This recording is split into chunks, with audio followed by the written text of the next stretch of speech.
Sir ನಿಮ್ದು voice break ಆಗ್ತಾ ಇದೆ. ಗುಲ್ಬರ್ಗ ಅಲ್ವಾ ತಮ್ದು? ಹಾ ಸರ್ ಹೌದು. ಏನ್ ಕೆಲಸ ಮಾಡ್ಕೊಂಡಿದ್ದೀರಾ ತಾವು? ಅಲ್ಲ ಸರ್ ತಾವ್ ಏನು ಯಾರು ಏನು ವಿಚಾರ ಅಂತ ಪೂರ್ತಿಯಾಗಿ ನನಗೆ ಕೋರ್ಟ್ ಇಂದ ಪೊಲೀಸ್ ಅವ್ರು ಮಾತನಾಡ್ತಾ ಇದ್ದೀನಿ. ದೇವ್ ಸಿಂಗ್ ಅಂತ ಹೇಳಿ ಮಾತನಾಡ್ತಾ ಇದ್ದೀನಿ, ಕೇಳಿಸ್ತಿದ್ಯಾ? ಹಾ ಸರ್ ಹೇಳಿ, ಇವಾಗ ಹೇಳಿ. ಏನ್ ಕೆಲಸ? ಕೋರ್ಟ್ ಇಂದ ಪೊಲೀಸ್ ಅವ್ರು ಮಾತನಾಡ್ತಾ ಇದ್ದೀನಿ. ಕೋರ್ಟ್ ಇಂದ ಮಾತನಾಡ್ತಾ ಇದ್ದೀನಿ. ಬೆಂಗಳೂರು ದಯಮೂರ್ತಿ ಕೋರ್ಟ್ ಇಂದ ಪೊಲೀಸ್ ಅವ್ರು ಮಾತನಾಡ್ತಾ ಇದ್ದೀನಿ. ಹಾ ಯಾವ ವಿಚಾರಕ್ಕೆ ಸರ್? ಯಾವ ವಿಚಾರಕ್ಕೆ ಸರ್? ಯಾವ ವಿಚಾರಕ್ಕೆ? ಇಲ್ಲಿ ಯಾವ್ದೋ ಒಂದು ಪೆರಿಮಾಳ್ ಫೈನಾನ್ಸ್ ಕಡೆಯಿಂದ ಏನೋ ಹಣಕಾಸಿನ ವ್ಯವಹಾರ ಮಾಡ್ಕೊಂಡಿದ್ದೀರಾ? ಪೆರಿಮಾ ಫೈನಾನ್ಸಾ? ಪೆರಿಮಾ ಫೈನಾನ್ಸ್ ಹಣಕಾಸನ್ನ ತಗೊಂಡಿದ್ದೀರಿ ನೋಡಿ. ಹಣಕಾಸಿನ ವ್ಯವಹಾರ ಮಾಡಿಕೊಂಡು ಈಗ ಹಣ ಮರುಪಾವತಿ ಮಾಡ್ಲಿಲ್ಲ ಅಂತ ಹೇಳಿ ಲೀಗಲ್ ನೋಟಿಸ್ ಒಂದು ಅಟ್ಯಾಚ್ಮೆಂಟ್ ಆಗಿದೆ ನಿಮ್ಮ ಸಂಬಳ. ಎಷ್ಟು ಬಜೆಟ್ ಇದೆ ಸರ್ ಅದು? 14,000 ಏನೋ ಪ್ರಾಡಕ್ಟ್ ಏನೋ ಅಥವಾ ಲೋನ್ ತಗೊಂಡಿದ್ರೆ 14,000 ಸ್ಯಾಂಕ್ಷನ್ ಆಗಿದೆ ನಿಮ್ಗೆ. 20,825 ರೂಪಾಯಿ ದುಡ್ಡು ಕಟ್ಟಬೇಕು ಅಂತ ಹೇಳಿ ಪಿಟಿಷನ್ ಮಾಡಿ ಕಳಿಸ್ಕೊಟ್ಟಿದ್ದಾರೆ ನಿಮ್ಮ ಸಂಬಳ. ರಿಪೋರ್ಟ್ ಮಾಡ್ತೀನಿ, ನಿಮ್ ಲೋಕಲ್ ಏರಿಯಾ ಸ್ಟೇಷನ್ ರಿಪೋರ್ಟ್ ಮಾಡ್ತೀನಿ. ನೋಟಿಸ್ ತಗೊಂಡು ಮನೆ ಬಾಗ್ಲ ಹತ್ರ ಬರ್ತಾರೆ ಪೊಲೀಸರು, ಬಂದ್ ಕೋರ್ಟ್ ನಲ್ಲಿ ಮಾತನಾಡ್ತೀರಾ? ಹಾ ಸರ್ ಖಂಡಿತ ಕಳಿಸಿ. ನಾನು ಎಲ್ಲಿ ಬರ್ಬೇಕು, ನಾವು ಬಂದು ನೋಟಿಸ್ ನಾವು ರಿಸೀವ್, ನಮ್ಗೆ ನೋಟಿಸ್ ಬಂದು ಮುಟ್ಟಿದ್ರೆ ನಾವು ನೋಟಿಸ್ ರಿಸೀವ್ ಮಾಡ್ಕೊಂಡು ಅದೇನಿದೆ ನಾವು ಬಂದು ಅಟೆಂಡ್ ಆಗ್ತೀವಿ. ಅಲ್ಲ ನೀವು ನಮ್ಗೆ 825 ರೂಪಾಯಿ ದುಡ್ಡು ಕಟ್ಟಬೇಕು ಅಂತ ಹೇಳಿ ಪಿಟಿಷನ್ ಮಾಡಿ ಕೊಡಿಸ್ಕೊಟ್ಟಿದಾರಲ್ವಾ? ಯಾಕೆ ಏನ್ ಮಾಡ್ಕೊಂಡಿದ್ದೀರಾ ದುಡ್ಡು ಕಟ್ಟದೆ ನೀವು? ಅಲ್ಲ ಸರ್ ನೀವು ಒಂದ್ ಕೆಲಸ ಮಾಡಿ, ನನಗೆ ಫೋನ್ ಅಲ್ಲಿ ಹೇಳೋದಲ್ಲ. ನೀವು ಕೋರ್ಟ್ ಅವರಾಗಿದ್ರೆ ನನಗೆ ನೋಟಿಸ್ ಕಳಿಸಿ ನನ್ನ ಮನೆಗೆ ಅಡ್ರೆಸ್ಗೆ. ನಿಮ್ಮ ಹತ್ರ ಎಲ್ಲ ಇರ್ಬೇಕಲ್ಲ, ನಾನೆಲ್ಲ ಕೊಟ್ಟಿರ್ತೀನಲ್ವಾ ಏನಾದ್ರು ಪರ್ಚೇಸ್ ಮಾಡಿದಾಗ, ಹೌದಲ್ವಾ?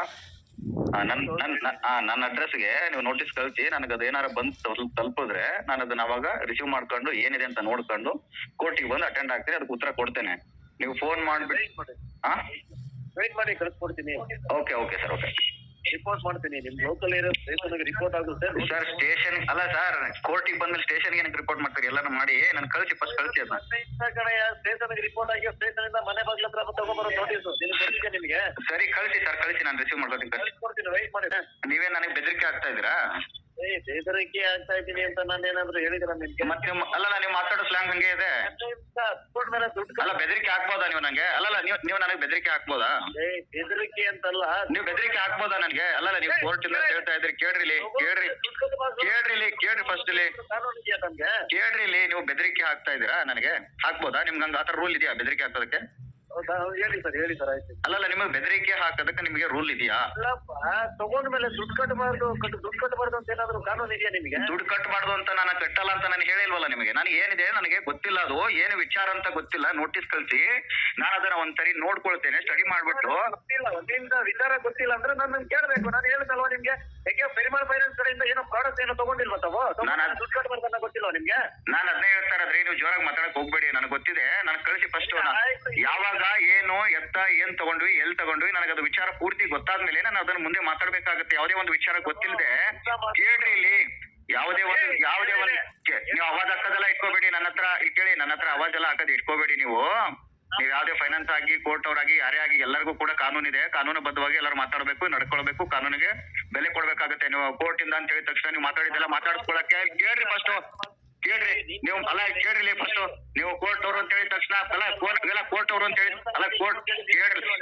ಕೋರ್ಟ್ ಅವರು ಅಂತ ಹೇಳಿದ ತಕ್ಷಣ ಕಾಲ್ ಮಾಡ್ಬಿಟ್ಟು ಅವಾಜ್ ಹಾಕಿ ಅದ್ ಮಾಡ್ತೀವಿ ಇದ್ ಮಾಡ್ತೀವಿ, ಅದೆಲ್ಲ ಬೇಡ. ನಾನು ಹೇಳಿ ನೋಡಿಯಪ್ಪ ನಿಮ್ದು ಹಿಂಗಿದೆ, ನಾವು ನೋಟಿಸ್ ಕಳಿಸ್ತೀವಿ, ಈ ತರ ಇದೆ ವಿಚಾರ, ಒಂದ್ಸರಿ ಸ್ಟಡಿ ಮಾಡ್ಕೊಳ್ಳಿ, ಅದೇನಿದೆ ಅದನ್ನ ಬಂದ್ಬಿಟ್ಟು ಕಟ್ಕೊಳ್ಳಿ, ನೋಡ್ಕೊಳ್ಳಿ ಏನ್ ವಿಚಾರ ಅಂತ ಹೇಳ್ಬೇಕು. ಅದನ್ನ ಬಿಟ್ಟು ಅವಾಜ್ ಹಾಕೋದು ಸರ್, ಅವಾಜ್ ಹಾಕೋದೆಲ್ಲ ಬೇಡ ಸರ್. ನೀವು ಅವಾಜ್ ಹಾಕಂಗೆ ಇಲ್ಲ. ನೀವು ಕೋರ್ಟ್ ಅವರಾದ್ರೂ ಆಗಿರಿ, ಯಾರಾದ್ರೂ ಆಗಿರಿ, ನಾನ್ ಹೇಳಿ ಕೇಳಿ ಸರ್. ನೀವು ಕೋರ್ಟ್ ಅವರಾದ್ರೂ ಆಗಿರಿ, ಯಾರಾದ್ರೂ ಆಗಿರಿ, ಅವಾಜ್ ಹಾಕಂಗ್ ಇಲ್ವೇ ಇಲ್ಲ.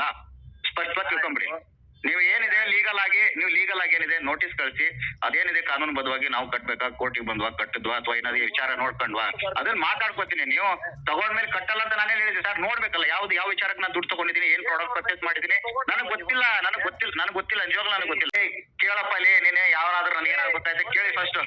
ಕೇಳಲ್ಲ, ಕೇಳಿ ಫಸ್ಟ್, ಕೇಳೋ ಫಸ್ಟ್. ಹಲೋ, ಏನಕ್ಕೆ ಕಾಲ್ ಕಟ್ ಮಾಡ್ತಾ ಇದ್ರಿ? ಮಾತಾಡಿ. ಏನೋ ವಿಚಾರ ಕಾಲ್ ಮಾಡಿದ್ರಲ್ಲ, ಏನಕ್ಕೆ ಕಟ್ ಮಾಡ್ತಾ ಇದ್ರಿ? ಹೋಗಲೇ ಬಾರ್ಲಿ ಅಂತ ಮಾತಾಡೋದು, ಅದು ಕಾಲ್ ಕಟ್ ಮಾಡೋದೇನಕ್ಕೆ?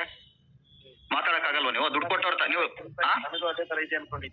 ಅಲ್ಲ, ಮಾಡಕ್ ಕೆಲಸ ಇಲ್ಲದೆ ಕಾಲ್ ಮಾಡಿದ್ರ? ನನಗೆ ಮಾಡಕ್ ಕೆಲಸ ಇಲ್ಲದೆ ಕಾಲ್ ಮಾಡಿದ್ರೆ JMFC ಕೋರ್ಟ್ ಇಂದ ಅಂದ್ರಲ್ಲ ನೀವು? ಹಾ ಸರಿ, ಯಾವ JMFC ಕೋರ್ಟ್, ಯಾವ ಇದಕ್ ಬರ್ತದು? ಹಾ ನೋಟಿಸ್ ಸರ್ವ್ ಮಾಡ್ತೀನಿ ರೀ. ನೋಟಿಸ್ ಸರ್ವ್ ಆಮೇಲೆ ಮಾಡೋರಂತ್ರಿ, ನೀವು ಫಸ್ಟ್ ಹೇಳಿ. ನೀವು ಆವಾಜ್ಗಳೆಲ್ಲ ಕೇಳ್ರಿ, ಗೊತ್ತು. ಸುಮ್ನೆ ಕೋರ್ಟ್ ಇಂದ ಅದರಿಂದ ಇದರಿಂದ ಕತೆ ಹೊಡ್ಕೊಂಡು ಸುಮ್ನೆ ಸುಳ್ಳು ಹೇಳ್ಕೊಂಡು ಸುಳ್ಳು ಹೇಳ್ಕೊಂಡು ಸುಳ್ಳು ಹೇಳ್ಕೊಂಡು ಕಚ್ಚೆ ಹೊಡ್ಕೊಂಡು ನಾವು ಕೋರ್ಟಿಂದ ಅದರಿಂದ ಇದು ನಿಮ್ಮ ಮೇಲೆ ಕೇಸ್ ಹಾಕ್ತೀನಿ ಬಿಡಿ. ಇವಾಗ ಸುಳ್ಳು ಹೇಳಿದ್ರಲ್ಲ JMFC ಕೋರ್ಟಿಂದ ಅಂತ ಹೇಳಿ. ಲೈನಲ್ಲಿ ಇರ್ತೀನಿ, ತಗೋ ಬನ್ನಿ ಸ್ಟೇಷನ್ ಹತ್ರ ಬನ್ನಿ. ಯಾವ ಸ್ಟೇಷನ್ ಹತ್ರ? ಈ ಕಂಪ್ಲೇಂಟ್ ಮಾಡ್ತೀನಿ ಅಂದಲ್ವಾ, ತಗೋ ಬನ್ನಿ. ಆಯ್ತಪ್ಪ, ಆಯ್ತು, ನಾನು ಎಲ್ಲಿ ಕೊಡ್ಬೇಕು ಕೊಡ್ತೀನಿ, ಇದೇ ನಂಬರ್ ಮೇಲೆ ಕೊಡ್ತೀನಿ. JMFC ಕೋರ್ಟಿಂದ ಅಂತ ಸುಳ್ಳು ಹೇಳ್ಕೊಂಡು ಕೋರ್ಟ್ ಮರ್ಯಾದೆನ ಕಳೀತಾ ಇದೆಯಾ ನೀನು? ಕಂಡೋರ್ ದುಡ್ಡು ತಗೊಂಡು ಕೋರ್ಟ್ ಮರ್ಯಾದೆ ಕಳೀತಾ ಇದೆಯಾ? ನಿನ್ಗೆ ಏನ್ ಗೊತ್ತಾ, ನೀನು ಬೇಕಾದ್ರೆ ಏನ್ ಬೇಕಾದ್ರೆ ಮಾತಾಡೋ, ಆದ್ರೆ ಕೇಳೋ ಇಲ್ಲಿ